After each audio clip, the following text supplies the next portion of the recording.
अस्सलाम वालेकुम शराय दसूर से मैं हूं अब्दुल क़य्यूम सिद्दीकी और आप हैं AQS के साथ और मेरे साथ हैं जनाब नासिर इकबाल साहब और इसनात मलिक। आज का जो है वो मौजू ये है कि एक तो नासिर साहब आज वो रेलवे की ज़मीनों वगैरह का केस था, उस पर आपसे अपडेट लेते हैं। दूसरा ये है कि पाकिस्तान बार काउंसिल ने जो सुप्रीम कोर्ट से रिटायर होने वाले जज साहिबान हैं उनमें से कुछ ने प्रैक्टिस के लिए अपने लाइसेंस बहाल करवा लिए थे और उस पर एक बड़ा फ़ैसला हुआ है। उसके साथ ही एक फ़ैसला ये भी जुड़ा हुआ है कि जो जज साहिबान के आला अदलिया के अंदर जो जज साहिबान हैं उनके बच्चे जिस जो कि वकालत में हों और वो उस स्टेशन पे जहाँ से उनका ताल्लुक़ हो वहाँ पर क्या वकालत कर सकते हैं या नहीं कर सकते हैं, इस पर बहुत अच्छी अपडेट्स हैं। तो नासिर साहब पहले तो फिर हम वो उसके पहले हम रेलवे की ज़मीन वाला हमें केस का थोड़ा सा ब्रीफ बता दें और फिर उसके बाद जो है वो हम ये जज साहिबान के वकला बच्चों की प्रैक्टिस के हवाले से और ये जो जिनके लाइसेंस रिवोक करने के लिए कहा है पाकिस्तान बार काउंसिल ने उस पर बात करते हैं। तो आज क्या पाकिस्तान रेलवे में क्या हुआ, वो उसमें क्या असल में हुआ क्या? असल में शुक्रिया क़य्यूम साहब। हुआ ये है कि सुप्रीम कोर्ट ने कराची में एक ऑर्डर ये दिया था कुछ अर्से पहले कि 2019 में बेसिकली दिया था कि ये रेलवे के पास बहुत ज़मीनें हैं। तकरीबन ये मैं इनके पास ज़मीन है कोई 1,76,000 एकड़ के करीब। हाँ, उसमें से 6,000 एकड़ जो है ना अभी तक अनयूटिलाइज पड़ी हुई है। अच्छा। जिसका अभी तक ना उसका मतलब उसमें फ़िलहाल कोई मकसद नहीं है। हाँ। तो वो ये लेने आया था कि आप हमें इजाज़त दें ताकि हम जो है ना इसको लीज आउट करें, क्योंकि 2.2 बिलियन 2.2 बिलियन की हमें अशद ज़रूरत है पाकिस्तान रेलवेज़ को। तो आप हमें इजाज़त दें ताकि हम इसको लीज आउट करें और 5 साल से ज़्यादा अरसे के लिए करें, क्योंकि सुप्रीम कोर्ट ने 5 साल तक की इजाज़त दी हुई है कि आप 5 साल, लेकिन नेचर उस लैंड की चेंज नहीं होनी चाहिए। आपने उसको एनवायरमेंटली वैसे ही रहे, ज़मीन का टाइटल भी आप चेंज नहीं करेंगे, आपके पास रहेगी पाकिस्तान रेलवेज़ के पास, लेकिन उसको आप लीज आउट कर दें।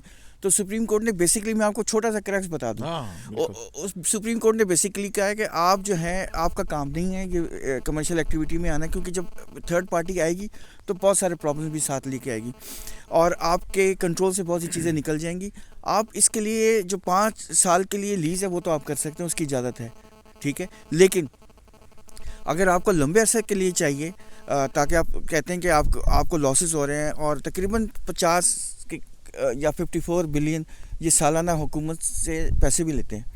पाकिस्तान रेलवे लेती है, हुकूमत से ग्रांट लेती है और 42 बिलियन का इनका सिर्फ पेंशन का बिल है। 42 अरब रुपए का इनका सिर्फ पेंशन, वो आज बाकायदा मतलब फौज के बाद ये वाला बिल है। फौज का तो 600 के करीब अरब है ना, इनका 42 बिलियन है। तो ये कहते कि एक तरह का हेमोरेज है। वो आए थे जो मिनिस्ट्री ऑफ रेलवे से, जो उनके बोर्ड में भी शामिल है, रेलवे बोर्ड में, वो बता रहे थे कि ये एक तरह का हेमोरेज है, ये हमारे लिए बहुत बड़ी मुश्किल है, इसको मीट करना हमारे लिए इतना मुश्किल होता जा रहा है कि हमारे पास पैसे नहीं होते, हम लॉस पे चल रहे हैं। तो बेहतर ये कि आप हमें इजाज़त दें। तो सुप्रीम कोर्ट ने कहा आप बेहतर है कि आप कैबिनेट से एक पूरा इसका प्लान बनाए और पेश करें और कैबिनेट लीगल फ्रेम हो, उसको पार्लियामेंट के ज़रिए आप लेके जाएं। हम इसमें इंटरफेरेंस नहीं करेंगे क्योंकि हम एक्सपर्ट नहीं हैं। हमें नहीं पता कि आपने जो सोल्यूशन हमें दे रहे हैं या आपका जो इकोनॉमिक प्लान है वो वाइबल भी है कि नहीं, हम कैसे बता दें। तो आप बेहतर है कैबिनेट में जाएं, पार्लियामेंट से अप्रूव करवाएं, उसके बाद जो मर्जी करें। लेकिन फ़िलहाल आप वो 5 साल वाले पे की तो इजाज़त है वो आप करें, 5 साल से ज़्यादा के लिए आप पार्लियामेंट ही पे जाएं। तो फिर क्या हुआ इसका? फिर मज़ीद हियरिंग होगी इसकी? मज़ीद इसकी हियरिंग ये होगी। असल में उसमें से सिर्फ 6,000 एकड़ को ही उन्होंने वो करना है, बाकी नहीं? बाकी तो देखें, तो वो कोई जो इंक्रोचमेंट्स हुई में थी वो क्लियर हो गई हैं? नहीं, कुछ में इंक्रोचमेंट्स हैं, कुछ फ्यूचर एक्सपेंशन के लिए रखी गई हैं, कुछ ऑपरेशनल पे काम हो रहा है। मतलब जो 6,000 है वो बिल्कुल खाली पड़ी हुई है। तो वो 6,000, लेकिन सुप्रीम कोर्ट ने कहा यार अगर वो किसी काम के नहीं आ रहा अभी तो आप उसमें जंगल उगाते हैं, ये भी बड़ी ज़बरदस्त चीज़ है, दुनिया में यही होता है। और तो बेसिकली सुप्रीम कोर्ट ने यही कहा कि आपने वो गोल्फ क्लब का कहा था कि हम इसको करेंगे, 3 साल हो चुके हैं, लोग पूरी दुनिया से लोग उठ के आ जाएंगे बिडिंग में, अभी तक तो आपने कुछ किया नहीं है, तो ये आपकी परफॉर्मेंस है। बेहतर है कि आप कैबिनेट से अप्रूवल लें और इसके ऊपर जाएं। अच्छा, ये बात होगी। नाज़िर साहब वो बात करें पाकिस्तान बार काउंसिल के अंदर जो रेजोल्यूशन जो है वो प्रपोज की गई है और जिसके ऊपर कुछ बड़ी हलचल है, और वो है हसनात साहब के जो सुप्रीम कोर्ट के 3 जज साहिबान थे जिनको लाइसेंस मिला गया था। कौन कौन थे? एक तो इफ्तिखार चौधरी थे, दूसरे कौन थे? मियां शाकुरुल्लाह जान साहब, तीसरे गलबन साहिर अली, मेरे ख्याल है अच्छा, साहिर अली का। और फिर उसके बाद जो है जस्टिस मजहर आलम मियां खेल ने भी अप्लाई किया जी, उन्होंने किया तो कि पाकिस्तान बार काउंसिल उनका लाइसेंस रिवोक बहाल करे। तो फिर क्या हुआ उसके ऊपर? वो भी उन्होंने दरख्वास्त डिसमिस कर दी कि भाई नहीं। असल में मसला ये हुआ कि एनरोलमेंट कमेटी करती है ये लाइसेंस रिस्टोर, और इसमें 2 कन्फ्लिक्टिंग व्यू थे। एक ये था कि जिसमें आसिफ सईद खोसर साहब ने अनवर ज़ई जमाली साहब की जो दरख्वास्त थी वो रिजेक्ट कर दी थी कि 2017 में कि जी मुझे जो प्रैक्टिस तो नहीं बल लाइसेंस था कि कंसल्टेंसी मिल जाएगी, और भी आर्बिट्रेशन जो है वो उसके लिए भी कई दो कहते हैं ना कि इनरोलमेंट आप एज एडवोकेट इनरोल हों। और ये भी होता है, कोई लोग कहते हैं कि जी जो सुप्रीम कोर्ट बार का जो प्लाट है 3 के बाद चौथा भी मिल जाए तो केड़ा यार जी केड़ा मतलब है वो, लेकिन वो उसका तो नहीं। लेकिन ये है कि कई ना कंपनीज हैं वहाँ कंडीशन होती है कि आप एनरोल हो एज एडवोकेट। तो ये रिटायर्ड जजेस नाम दिया, हाँ बेचारे इनकी गुजारा भी बड़ा मुश्किल होता है, पेंशन भी कम होती है, 10-12 लाख रुपए होती है, 15 लाख पूरी तनख्वाह मिलती है, हाँ जो भी कम होती है ना, इस वजह से गुजारा, फिर बच्चे भी बेरोजगार ही होंगे मेरे ख्याल। हाँ तो इस वजह से उनको ये काम, और इसके लिए तो फिर ये है कि वो बच्चे का जो है प्रैक्टिस वो जो लाइसेंस जो है वो अलग इशू है। वो मतलब है कि 45 साल से कम करके 40 साल करवा दिए थे, 7 साल कम करवा दिए थे। कोई नहीं, बच्चे हैं ना, जज साहब के बच्चे हैं, डिजर्व करते हैं ना जी। यही होता रहा, साकिब साहब ने भी अपने दौर यही किया, और वो एनरोलमेंट कमेटी के थे जिन्होंने कराची में जाके इस तरह के किया, और फिर वो बेनिफिशरी कौन थे, और वो हज केस और सब आबिद ज़ुबैरी साहब सारा पता है आपको। अच्छा, वो मसला ये है कि उसके बाद इसमें 2 व्यू थे। तो जस्टिस काजी फैसल साहब एनरोलमेंट के जो सरबराह हैं उनके पास ये दरख्वास्त आई थी मजहर आलम मियां खेल साहब। तो उन्होंने कहा ये 2 व्यूज़ हैं कि 3 को तो मिल गया है एनरोलमेंट जो है वो उनको प्रैक्टिसिंग एज एडवोकेट एनरोल हो गए हैं, रिस्टोर हो गया लाइसेंस। एक का रिजेक्ट है, तो वो मामला मेरे ख्याल है उन्होंने या पाकिस्तान बार काउंसिल को भेजा था, यही मुझे तो मेम्बरान ने बताया। तो वो पाकिस्तान बार काउंसिल के जो फुल हाउस था उन्होंने जो है वो ये डिसाइड किया कि जी उनको भी जो उनको मिले हैं उनके भी विड्रा किए जाएं और ये डिसमिस करें, ये डिसीजन हुआ है। हाँ, उसमें ये है कि जो हमारी बात हुई है वो उसमें उन्होंने कहा कि हमने उनको नोटिस कर दिए हैं, क्योंकि नोटिस करना ज़रूरी है, और जिनकी नई दरख्वास्त आई है उनको तो हमने अभी इंटरटेन नहीं कर रहे हैं।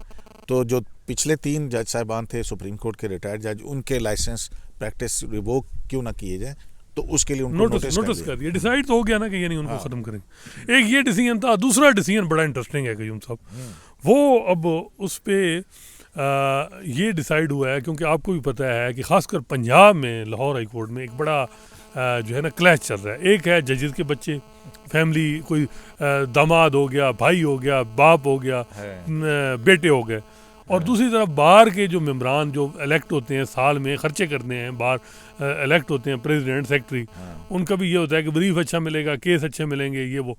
अब क्लैश ये हो रहा कि बाहर के बच्चे एक साइड पे और जजों के बच्चे एक साइड पे, और जो बाहर के ऑफिस बेरर हैं वो एक साइड पे उनका था। तो आज पाकिस्तान बार काउंसिल ने कल यानी ये अनाउंस किया, जो रेजोल्यूशन पास की, और वो ये है कि जी जो जजों के बच्चे हैं या उनकी जो रिश्तेदार हैं, भाई हो गए, बाप भी है ना, एक दामाद का वो फारूक मेहता साहब की बात करें ना आप, जो आमिर फारूक साहब chief justice Islamabad high court हैं, वो वहाँ पे पेश होते हैं। ठीक है, मेरा ख्याल है ओल्डेस्ट वकील होंगे पाकिस्तान, 90-91 साल एज है उनकी। तो ये है कि वो उसमें ये हुआ कि अब इन्होंने रेजोल्यूशन पास की कि जी वो जो होम स्टेशन है, यानी अब लाहौर का जज है तो लाहौर उसके जो होम स्टेशन होगा उसकी फैमिली के बंदे वहाँ उस कोर्ट में उस अदालत में नहीं जाएंगे। तो ये बड़ा इसमें हाई कोर्ट की जुरिसडिक्शन में नहीं प्रैक्टिस करेंगे। ये वैसे मेरा ख्याल है इम्प्लीमेंट करना बड़ा मुश्किल, क्योंकि रेजोल्यूशन की कोई आईनी हैसियत तो नहीं है कि कैसे उसको आप पाबंद करें। या तो ये है कि जी पाबंद करें आप पंजाब प्रोविंशियल बार काउंसिल को कि उनके लाइसेंस रिवोक करें, यानी उनको सस्पेंड करें, फिर तो बात बनेगी। या ये सिंपल मॉरल अथॉरिटी के लिए एक रेजोल्यूशन है ये, क्योंकि ये बड़ा एक है कि जी जो जजेस जो होते हैं, जो सुप्रीम कोर्ट के जजेस हो गए या हाई कोर्ट के जजेस जो मौजूदा होते हैं, इनके जो रिश्तेदार हैं इनको केसेस बहुत मिलते हैं, जो है वो इनकी प्रैक्टिस बड़ी चलती है, रिटायरमेंट के बाद तो गलबन कम ही हो जाती है, तो पहले जो है वो बहुत ज़्यादा होती है, ये भी एक मसला है। फिर वो लोग भी उधर जाते हैं, गो कि वो जो रिश्तेदार होता है वो उस जज के सामने नहीं पेश होता, लेकिन उसके कुलीग के सामने तो पेश होता है। ये मैंने देखा है कि बहुत सी फर्म जो होती हैं जजेस की जो तो माजी सर वाली, उनको भी ये करते हैं। कितना जरूरी है कि मेरे मतलब ख्याल में तो ये- सिटिंग जज के बच्चे, रिश्तेदार, दामाद, बेटी, बेटा उस हाई कोर्ट के अंदर पेश ना हो? देखिए करीम साहब, मेरे ख्याल में तो ये बहुत अहसन फैसला है। और देखिए आपको ये भी पता है कि जब एक हाई कोर्ट का जज रिटायर होता है तो उसको वो हाई कोर्ट में पेश भी नहीं हो सकता। वैसे भी देखिए ये कन्फ्लिक्ट ऑफ इंटरेस्ट में आता है कि उनके बच्चे जो हैं आपको मालूम है ये उनको अल्टीमेटली केसेस मिलेंगे। देखिए वो दूसरे हाई कोर्ट्स में जाएं, मेहनत करें, प्रैक्टिस करें, ज़रूर करें और केसेस करें। अच्छे लॉयर भी, ये नहीं है कि सारे, हाँ। लेकिन ये बात बिल्कुल ठीक है कि उस हाई कोर्ट में ना करें, क्योंकि अच्छा, उस हाई कोर्ट के अंदर तो हो गया कि चलें हाई कोर्ट में अगर if A is a chief justice और उसका बेटा जो है बी सी डी जो है वो वहाँ प्रैक्टिस करते हैं तो उनको केस लामहला ज़्यादा आएंगे। लेकिन अगर एक जज जो है वो सुप्रीम कोर्ट का जज है तो फिर तो सुप्रीम कोर्ट का जज अगर है तो ज़रूरी, खैर ये आपने बताया कि चूंकि वो लोअर करके उसको मेंबर बना दिया गया था, एनरोल हो गए थे, लेकिन मेरा तो अगर कम से कम ये तो कर सकते हैं ना कि उस बेंच में शामिल ना हो। लेकिन मेरा तो यही है कि नहीं, देखें सुप्रीम कोर्ट के जज हैं, उनके बच्चे जो हैं वो मतलब एक तरफ जो है आपको बिजनेस का राइट है, आपके फंडामेंटल राइट्स के अंदर है आपके पास कि कितने बच्चे जो कितने केसेस में जी उस पे काम हो रहा है, वो उस पे काम हो रहा है, उस पे काम हो रहा है बड़ा कि किन किन के कितने बच्चे हैं और उनके पिछले 1-1.5 साल के अंदर किसको कितने केस मिले, उसके ऊपर काम हो रहा है और वो कौन कौन से इंपॉर्टेंट केसेस हैं। बात दरअसल ये तो कि मैं ये कह रहा हूँ कि हाई कोर्ट, देखिए ना, हाई कोर्ट के चीफ जस्टिस हैं कोई, मतलब ए है, उसका बच्चा या रिश्तेदार या कोई जो भी है वो वहाँ पे कर रहा है, वो उसके ऊपर तो हो सकता है जैसे कि इंडिया के अंदर है कि वो उस हाई कोर्ट की जुरिसडिक्शन में नहीं कर सकता है। लेकिन अगर वो जज जो है वो सुप्रीम कोर्ट पहुँच जाता है और सुप्रीम कोर्ट में के नीचे तो चारों हाई कोर्ट्स हैं, ठीक है ना, तो फिर वो कहाँ प्रैक्टिस करे, वो करे या ना करे? नहीं देखें, मैं तो कहता हूँ कि थोड़ा सा इंतजार कर लें, इसमें कोई हर्ज तो नहीं है। आप हाई कोर्ट में प्रैक्टिस करते रहें, हाई कोर्ट में भी अच्छे केसेस मिलते हैं और बड़े ज़बरदस्त किस्म के केसेस मिलते हैं। नहीं, मैं मान रहा हूँ आपको, उसका तो असर मैं ये कह रहा हूँ कि सुप्रीम कोर्ट के जज का भी तो असर चूक होगा ना, चारों हाई कोर्ट्स में होगा। भाई इस बच्चे का कसूर तो नहीं है ना कि अगर उसके वालिद साहब सुपीरियर जुडिशरी के जज बन गए हैं, उसका कसूर तो नहीं है ना, वो अपनी मेहनत से बने हैं ना। लेकिन उनके कोर्ट में वो पेश ना हो ना, मेरा मतलब है सुप्रीम कोर्ट में ना, हाई कोर्ट में प्रैक्टिस करते रहें, जब वो रिटायर हो तो फिर आ जाए।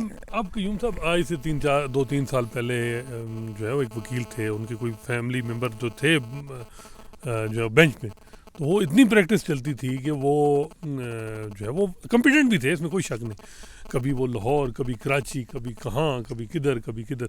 ये एक वैसे साइकी भी तो है ना इंसानी कि जो है वो लोग इस आस में जाते हैं। हाँ बिल्कुल जाते हैं। हालांकि मैंने देखा ये वैसे वकालत और ये सारी जजी भी, मैं तो इस पे भी निचोड़ है कि जब तक रेफरेंस नहीं होगा, आपको पता है शुमाइल भट्ट को क्यों नहीं जज लगाया जा रहा, आमिर रहमान को जज क्यों नहीं लगा रहा है? मोस्ट कॉम्पिटेंट, मैं कहता हूँ ऑनेस्ट लोग हैं, अच्छी इंटीग्रिटी वाले हैं, लेकिन कोई नहीं उनको, क्योंकि उनकी बैकअप कोई नहीं है, उनकी सपोर्ट नहीं है। आपको भी पता है यहाँ जिस तरह गुलजार साहब ने ऐसे ही कह दिया कि जी फलां के सुप्रीम कोर्ट के जज ने एक ओपिनियन, हालांकि कोई ओपिनियन नहीं थी।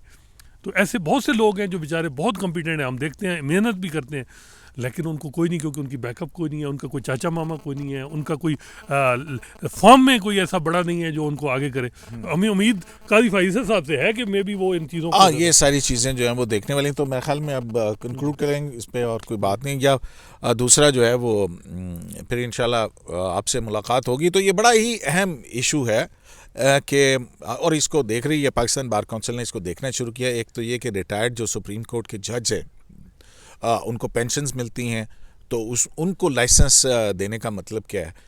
क्यों सब नहीं कर सकते? क्योंकि हाई कोर्ट का रिटायर्ड जज तो जो है वो प्रैक्टिस कर सकता है सुप्रीम कोर्ट के सामने, लेकिन सुप्रीम कोर्ट का रिटायर्ड जज जो है वो कहाँ करेगा? तो जाहिर है उसका लाइसेंस बहाल करने के पीछे कुछ मकासद होते हैं। तो इसी तरह से ये भी बड़ा अहम इशू है कि जो जज साहिबान जिस स्टेशन से हो, मतलब अगर लाहौर से कोई जज हैं सुप्रीम कोर्ट में या हाई कोर्ट के अंदर हैं, अगर उनका वो जो मुतल्लिका स्टेशन है उसमें उनका बच्चा या रिश्तेदार उसको प्रैक्टिस ना करे, तो एक बहुत अच्छी रवायत जो है वो कायम होगी। एक और खबर वो अगली दफा 84 करोड़ रुपए जो रेनोवेशन जजेस की हाँ। जो रेजिडेंसेस हैं, जी हाँ बिल्कुल, उसके ऊपर भी करेंगे कि जजेस ने अपनी रेजिडेंसीज काफी प्रपोजल गई है या हुकूमत जो है वो अपनी तरफ से कर रही है कि जजेस के घरों में जरा सही पॉलिश शालिश करके तो मार्बल लगवा के घर ही पॉलिश कर रही है कुछ और। पहले इकोनॉमी ठीक कर लें, उसके बाद कर लें, अभी रुक जाएं।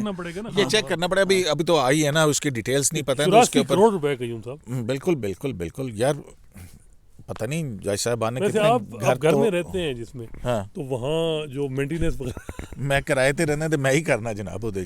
तो फिर बहरहाल यार मुझ में और जज साहब में फर्क है यार, अच्छा, क्या बात कर रहे हैं आप वो स्टेट ये देखें यार। हाँ, आप स्टेट को नहीं करते ना। हम तो शहरी हैं, हम तो सिटीजन हैं, सामने तो नहीं वो फैसिलिटीज हासिल ना। अब जज साहब को अगर 600 लीटर पेट्रोल मिलता है या पता नहीं कितना मिलता है, तो मुझे तो नहीं मिलता ना। आपको याद है ना, सुप्रीम कोर्ट में एक पिटीशन भी आई थी, लेकिन अभी वो खैर इतराज़ आके वापस हो गई है। मेरा ख्याल है ट्रस्ट का ख्याल रखा जाएगा इस मामले में। हाँ बिल्कुल बिल्कुल बिल्कुल बिल्कुल सही बात है। शराय दस्तूर से अब्दुल करीम सिद्दीकी को एक और स्लाइस से इजाज़त दी, चलाने के बाद।